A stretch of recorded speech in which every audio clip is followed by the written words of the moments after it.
اعوذ باللہ من الشیطان الرجیم بسم اللہ الرحمن الرحیم السلام علیکم ورحمۃ اللہ وبرکاتہ۔ سلسلہ ادراک و قتل دجال کے نام سے کئی اقساط پر مبنی پروگرام کا آج آغاز ہو رہا ہے۔ پروگرام کے آغاز میں ہم یہ واضح کرتے چلیں کہ سلسلہ ادراک و قتل دجال کی تمام اقساط میں مرحلہ وار دجال، فتنہ دجال، یاجوج اور ماجوج، سورج کا مغرب سے طلوع ہونا، دابت الارض، دخان، زمین کا دنسنا، ملحمۃ الکبریٰ، ملحمۃ الاعماق یا دابق، فتح قسطنطنیہ، غزوہ ہند، امام مہدی علیہ السلام کا ظہور، عیسیٰ ابن مریم علیہ السلام سمیت قیام الساعہ تک تمام موضوعات پر قرآن کی روشنی میں مفصل بات کی جائے گی۔ پروگرام کے دوران موصول ہونے والے سوالات پر پروگرام کے آخر میں تفصیل کے ساتھ جوابات پر مبنی اقساط بھی جاری کی جائیں گی۔ اس کے علاوہ ناظرین کی رائے کے پیش نظر اگر کسی موضوع پر مزید بات کرنے کی ضرورت ہوئی یا کسی ایسے موضوع پر جو پہلے پروگرام کا حصہ نہ بنا تو ایسی صورت میں پروگرام کو مزید آگے بڑھایا جائے گا۔ اب آتے ہیں سلسلہ ادراک و قتل دجال کی پہلی قسط کی طرف۔ دجال کیا ہے؟ یہ ایک ایسا موضوع ہے جو انتہائی حساس ہے اور جتنا حساس ہے اتنا ہی دلچسپی کا باعث بھی ہے۔ اس موضوع پر دنیا کی مختلف زبانوں میں کثیر تعداد میں نہ صرف کتابیں لکھی گئیں بلکہ وقت کے تقاضوں کو مد نظر رکھتے ہوئے دستیاب وسائل کی بدولت یہ موضوع لوگوں کی توجہ کا مرکز بنا رہا اور ماضی کی نسبت آج یہ موضوع زیادہ توجہ کا مرکز بنا ہوا ہے۔ اس دور کے تقاضے کو مد نظر رکھتے ہوئے موجودہ جدید وسائل کو بروئے کار لاتے ہوئے اس موضوع پر کتابوں، اخبارات، الیکٹرانک و پرنٹ میڈیا میں کثیر مواد سامنے آ چکا ہے، لیکن اس کے باوجود دنیا میں کوئی ایک انسان بھی ایسا نہیں ہے جو اس موضوع پر لاجواب گفتگو کر سکے یا اطمینان بخش گفتگو کر سکے۔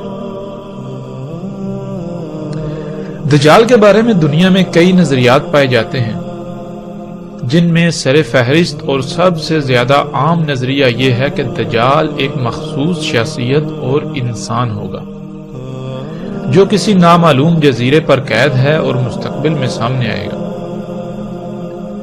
اس کے علاوہ کچھ کا نظریہ یہ ہے کہ دجال انسان نہیں بلکہ جن ہے۔ کچھ کا نظریہ یہ ہے کہ دجال جن اور انسان کے ملاپ سے پیدا ہوگا، جو نہ جن اور نہ ہی انسان ہوگا لیکن نظر آنے میں انسان کی ہی طرح ہوگا۔ کچھ کا نظریہ یہ ہے کہ دجال یہود و نصارہ کے علماء اور پادریوں کا نام ہے۔ کچھ کا نظریہ یہ ہے کہ دجال امت محمد میں باطل علماء کا نام ہے۔ کچھ کا نظریہ یہ ہے کہ دجال ایک نظام ہوگا۔ کچھ کا نظریہ یہ ہے کہ دجال ایک ریاست ہوگی۔ کچھ کا نظریہ یہ ہے کہ دجال دنیا پر مسلط خائن، ظالم اور جابر حکمرانوں کا نام ہے، اور کچھ کا نظریہ یہ ہے کہ دجال دنیا کی سپر پاور امریکی ریاست کا صدر ہے۔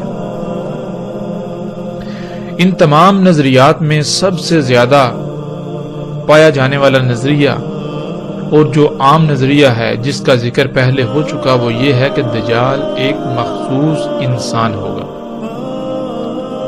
ایسا نظریہ رکھنے والوں میں بھی دو گروہ ہیں۔ ان میں ایک گروہ وہ ہے جو یہ سمجھتا ہے کہ دجال ابن سیاد یا ابن سائد نامی وہ یہودی لڑکا تھا جو رسول اللہ صلی اللہ علیہ وسلم کی موجودگی میں پیدا ہوا اور اس وقت موجود تھا، بعد میں وہ غائب ہو گیا، اسے کہیں نامعلوم جزیرے پر قید کر دیا گیا اور قیام الساعہ کے قریب آزاد کیا جائے گا۔ پیچھے جتنے نظریوں کا ذکر ہوا اس کے علاوہ اس نظریے پر بھی لاتعداد سوالات پیدا ہوتے ہیں۔ مثال کے طور پر اس کو قید کب اور کس نے کیا؟ بہرحال دجال ایک مخصوص شخصیت اور انسان ہوگا۔ اس نظریے میں دوسرا گروہ یہ سمجھتا ہے کہ ابن سیاد دجال نہیں بلکہ ابن سیاد کی موت ہو چکی، یہ دجال اس کے علاوہ ہے جو کسی نامعلوم جزیرے پر قید ہے جو قیام الساعہ کے قریب آزاد کیا جائے گا۔ ناظرین، یہ وہ نظریات ہیں جو دنیا کے انسانوں میں دجال کے بارے میں پائے جاتے ہیں۔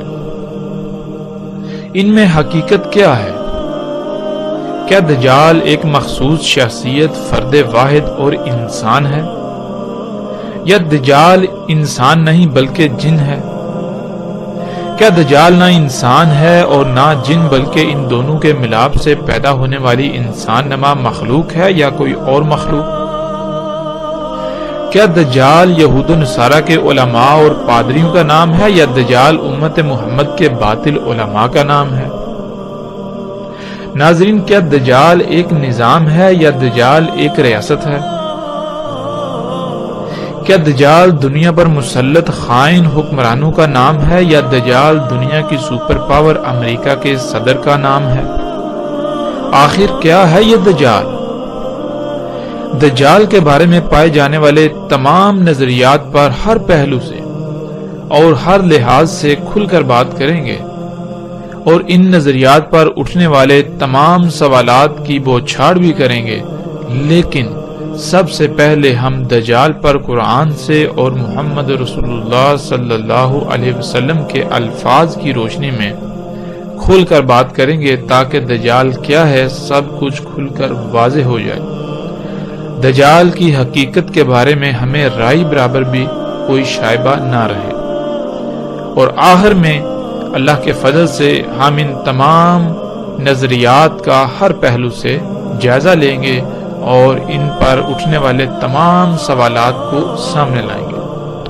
محمد رسول اللہ صلی اللہ علیہ وسلم نے کسی ایک مخصوص دجال کا ذکر نہیں کیا، بلکہ محمد رسول اللہ صلی اللہ علیہ وسلم نے ایک سے زائد دجالوں کا ذکر کیا اور ان کی تعداد بھی مختلف بیان کی، جیسا کہ ہم ان روایات میں دیکھ سکتے ہیں۔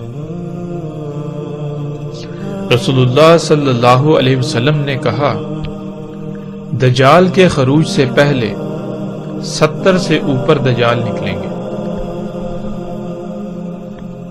رسول اللہ صلی اللہ علیہ وسلم نے کہا، میری امت میں 27 کذاب اور دجال ہوں گے، ان میں 4 عورتیں ہوں گی۔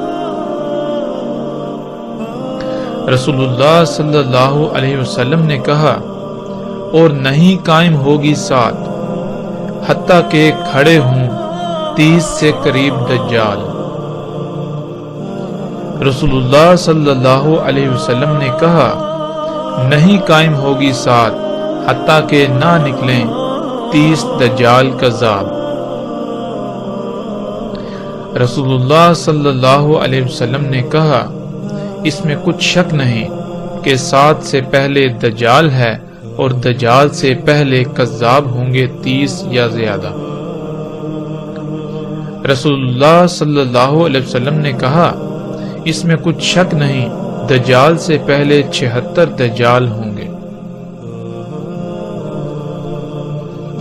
ناظرین، ان تمام روایات کو سامنے رکھنے سے جو بات واضح ہوتی ہے وہ یہ کہ رسول اللہ صلی اللہ علیہ وسلم نے کسی ایک مخصوص دجال کا ذکر نہیں کیا، بلکہ رسول اللہ صلی اللہ علیہ وسلم نے ایک سے زائد دجالوں کا ذکر کیا، لیکن ان میں ایک دجال وہ ہے جو قیامت الساعت کے قریب آئے گا۔ اس کے علاوہ جتنے بھی دجال تھے، خواہ ان کی تعداد 76 ہو، 70 ہو، 40 ہو، 30 ہو، 30 سے زائد ہو، 27 ہو، 27 سے زائد ہو، 3 ہو، یا ان سے کم یا ان سے زیادہ ہو، ان سب کا رسول اللہ صلی اللہ علیہ وسلم نے ذکر کیا۔ لیکن جیسا کہ اس روایت میں ہم دیکھ سکتے ہیں کہ رسول اللہ صلی اللہ علیہ وسلم نے کہا، اس میں کچھ شک نہیں 7 سے پہلے دجال ہے اور دجال سے پہلے کذاب ہوں گے 30 یا زیادہ، یعنی ایک مخصوص دجال جو قیامت الساعت کے قریب آئے گا، اس سے پہلے جو دجال ہیں وہ سب انسان ہوں گے۔ اب یہ دجال جو ہے، جس کا رسول اللہ صلی اللہ علیہ وسلم نے کہا جو قیامت الساعت کے قریب آئے گا، آیا یہ انسان ہے یا انسان کے علاوہ کچھ اور؟ اس کی وضاحت بھی رسول اللہ صلی اللہ علیہ وسلم کے الفاظ سے ہو جاتی ہے، جیسا کہ ہم اس روایت میں دیکھ سکتے ہیں۔ رسول اللہ صلی اللہ علیہ وسلم نے کہا، تحقیق کہ دجال کھانا کھا چکا اور بازاروں میں گھوم پھر چکا۔ یعنی اس روایت سے بالکل واضح ہو جاتا ہے کہ وہ دجال جو کھانا کھاتے تھے، پیتے تھے اور بازاروں میں گھومتے پھرتے تھے، اور جب کھانا کھاتے تھے، پانی پیتے تھے، اور ظاہر ہے جو کھاتے پیتے ہیں اور گھومتے پھرتے ہیں بازاروں میں، انہیں بشری حاجات بھی لاحق ہوتی ہیں۔ تو رسول اللہ صلی اللہ علیہ وسلم نے کہا کہ وہ سب گزر چکے، یعنی کہ کھانا کھانے والا دجال، بازاروں میں گھومنے پھرنے والا دجال گزر چکا۔ تو اس سے بالکل واضح ہو جاتا ہے کہ قیامت الساعہ کے قریب نکلنے والا دجال انسان نہیں ہوگا، کیونکہ اگر وہ انسان ہوتا تو رسول اللہ صلی اللہ علیہ وسلم اس کے بارے میں قطعاً یہ نہ کہتے کہ تحقیق دجال کھانا کھا چکا اور بازاروں میں گھوم پھر چکا۔ یعنی کہ ایسا نہ ہو کہ تم اسی دجال کے انتظار میں رہو کہ جو کھانا کھاتا ہے، جو بازاروں میں گھومتا پھرتا ہے، ایسا ہرگز نہیں ہوگا۔ کھانا کھانے والے اور بازاروں میں گھومنے پھرنے والا دجال گزر چکے۔ وہ جو دجال جو قیامت الساعہ کے قریب آئے گا وہ انسان نہیں ہوگا۔ اور جیسا کہ اس روایت میں بھی بالکل واضح ہے، رسول اللہ صلی اللہ علیہ وسلم نے کہا، ہرگز نہیں دجال انسان، اس میں کچھ شک نہیں، جو دجال ہے وہ شیطان ہے۔ اب اس روایت کے سامنے آنے سے رائی برابر بھی شک و شبہ نہیں رہنا چاہیے کہ رسول اللہ صلی اللہ علیہ وسلم نے کہا کہ دجال ہرگز انسان نہیں ہے۔ جو دجال ہے وہ کون ہے؟ وہ شیطان ہے، شیطان دجال ہے۔ اسی طرح ایک اور روایت ہے جس میں رسول اللہ صلی اللہ علیہ وسلم نے کہا، وہ یعنی دجال ہرگز انسان نہیں ہوگا، اس میں کچھ شک نہیں، جو ہوگا وہ شیطان ہوگا۔ اب ان روایات کی روشنی میں ہم پر بالکل واضح ہو جاتا ہے کہ قیامت الساعہ کے قریب نکلنے والا دجال ہرگز انسان نہیں ہوگا۔ اس کے باوجود اگر ہم اس کو انسان قرار دیتے رہیں گے تو نہ صرف ہم اصل دجال کو اپنا رب بنا لیں گے، بلکہ ساعت بھی قائم ہو جائے گی، لیکن وہ دجال نہیں آئے گا جو نظریہ ہم نے قائم کیا ہوا ہے۔ اب یہاں یہ سوال پیدا ہوتا ہے، اور یہ بھی کہا جا سکتا ہے کہ ہوگا تو انسان ہی، لیکن وہ انسان شیطان ہوگا۔ تو اس سوال کا جواب حاصل کرنے کے لیے ہمیں یہاں سب سے پہلے یہ جاننا ہوگا کہ شیطان کسے کہتے ہیں، شیطان کیا ہے۔ جب ہم احادیث کا ذخیرہ اٹھائیں تو ہمیں بہت سی ایسی روایات ملتی ہیں جن میں رسول اللہ صلی اللہ علیہ وسلم نے ہر اس شے کو شیطان قرار دیا جو انسان کی ضرورت سے زائد ہے، اور رسول اللہ صلی اللہ علیہ وسلم نے انسان کی ضرورت صرف اور صرف سر ڈھانپنے کے لیے چھت، زندہ رہنے کے لیے یعنی زندگی گزارنے کے لیے کھانا، اور سطر ڈھانپنے کے لیے ضرورت کے مطابق کپڑے کو قرار دیا۔ اس کے علاوہ جو کچھ بھی انسان کے پاس ہے وہ شیطان ہے۔ یعنی ہر وہ شے انسان کے لیے شیطان ہے جو انسان کی ضرورت سے زائد ہے۔ اور انسان کی ضرورت کیا ہے؟ انسان کی ضرورت ہے اس کے سر ڈھانپنے کے لیے چھت، زندہ رہنے کے لیے کھانا، اور جسم ڈھانپنے کے لیے ضرورت کے مطابق کپڑا۔ اسی طرح کچھ اور روایات ہیں جن میں رسول اللہ صلی اللہ علیہ وسلم نے یہ کہا کہ اگر گھر میں دو افراد ہیں، یعنی کہ ایک خاوند ہے اور ایک اس کی بیوی ہے، تو گھر میں 3 بستر ہونے چاہیے، ایک بستر خاوند کا، دوسرا اس کی بیوی کا، اور تیسرا اگر کوئی مہمان آ جائے مہمان کے لیے۔ اگر اس کے علاوہ کوئی چوتھا بستر موجود ہے تو وہ شیطان ہے۔ مطلب کیا؟ مطلب یہ کہ وہ جو چوتھا بستر ہے وہ انسان کی ضرورت سے زائد ہے، اور ہر وہ شے جو انسان کی ضرورت سے زائد ہے وہ شیطان ہے۔ تو اب ہم یہ دیکھتے ہیں کہ اللہ سبحانہ و تعالیٰ نے قرآن میں شیطان کس کو کہا۔ قرآن میں درجنوں مقامات پر لفظ شیطان کا ذکر آیا ہے، اور اللہ سبحانہ و تعالیٰ نے شیطان کس کو قرار دیا، اس کی سب سے بہترین وضاحت ان تمام آیات میں ہے جن آیات میں یہ الفاظ آتے ہیں اِنَّهُ لَكُمْ عَدُوٌّ مُبِينٌ، جیسے کہ سورہ البقرہ کی اس آیت میں ہے یا ایھا الناس کلوا مما فی الارض حلالا طیبا ولا تتبعوا خطوات الشیطان انہ لکم عدو مبین۔ اللہ سبحانہ و تعالیٰ اس آیت میں کہتے ہیں اے وہ انسانوں جو زمین پر ہو۔ ہاں، اس آیت میں زمین کی طرف اشارہ ہے، اے وہ انسانوں جو زمین پر ہو، کھاؤ اس میں سے جو زمین میں ہے، حلال ہو طیب ہو، اور نہ اتباع کرو شیطان کے خطوات کی۔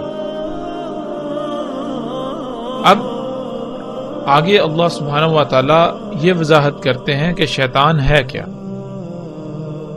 ویسے تو پچھلی ہی آیت میں اللہ سبحانہ و تعالیٰ نے بالکل واضح کر دیا کہ جو حلال طیب نہیں ہے وہ شیطان کے خطوات ہیں، وہ شیطان ہے۔ آیت کے اگلے حصے میں اللہ سبحانہ و تعالیٰ نے شیطان کی بالکل کھول کر صراحت کے ساتھ وضاحت کر دی۔ انہ اس میں کچھ شک نہیں، ہو یہ شیطان کی طرف اشارہ ہے، یعنی اس میں کچھ شک نہیں، وہ کون؟ شیطان، لکم تمہارے لیے ہے، عدون دشمن، مبین، مبین کہتے ہیں ہر وہ شے جو جدھر بھی نگاہ دڑائی جی موجود ہو۔ اس آیت میں اللہ سبحانہ و تعالیٰ نے بالکل واضح کر دیا کہ اس میں کچھ شک نہیں، وہ کیا؟ جو کچھ بھی تمہارے ارد گرد موجود ہے، جو کچھ بھی تمہارے ارد گرد موجود ہے وہ سب کا سب تمہارا دشمن ہے۔ وہ کیا ہے؟ وہ شیطان ہے۔ شیطان کہتے کسے ہیں؟ شیطان کہتے ہیں ہر اس شے کو جو انسان کو اللہ کی غلامی کی بجائے اللہ سبحانہ و تعالی کی بغاوت پر ابارے، جو شے انسان کو اللہ کی طرف جانے سے اپنی طرف کھینچے، ہر وہ شے شیطان کہلاتی ہے۔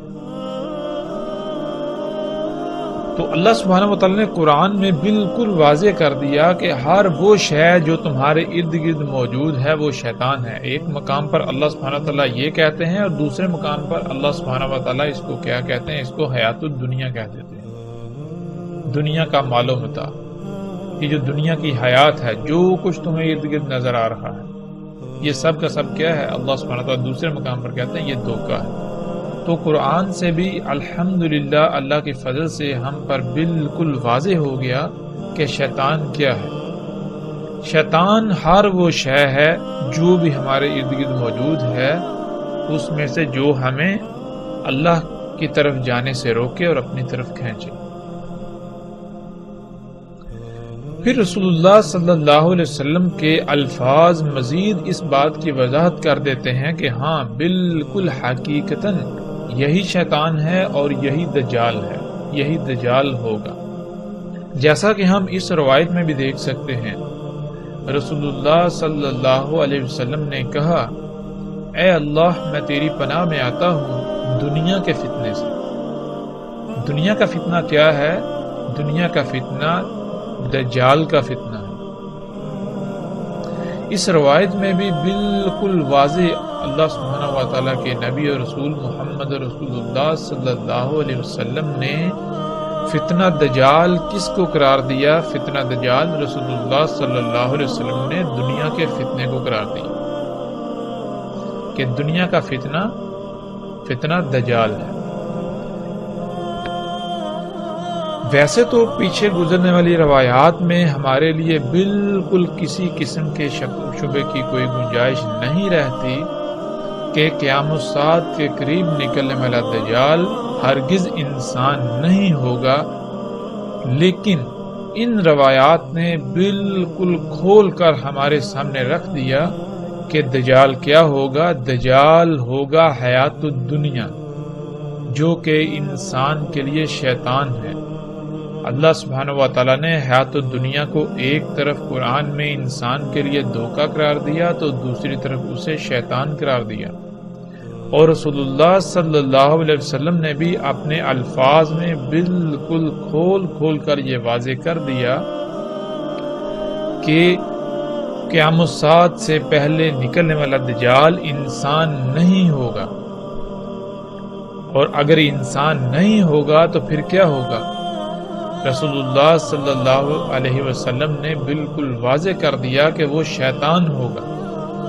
اور شیطان کیا ہے؟ شیطان ہر وہ شے ہے جو انسان کی ضرورت سے زائد ہے، اور اللہ سبحانہ و تعالیٰ نے قرآن میں بالکل واضح کر دیا کہ شیطان کیا ہے۔ شیطان ہے ہر وہ شے جو تمہارے ارد گرد موجود ہے، جو تمہیں اللہ کی طرف جانے سے روکتی ہے، جو تمہیں اللہ سبحانہ و تعالیٰ کی نافرمانی پر ابارتی ہے، جو تمہیں اپنی طرف کھینچ لیتی ہے۔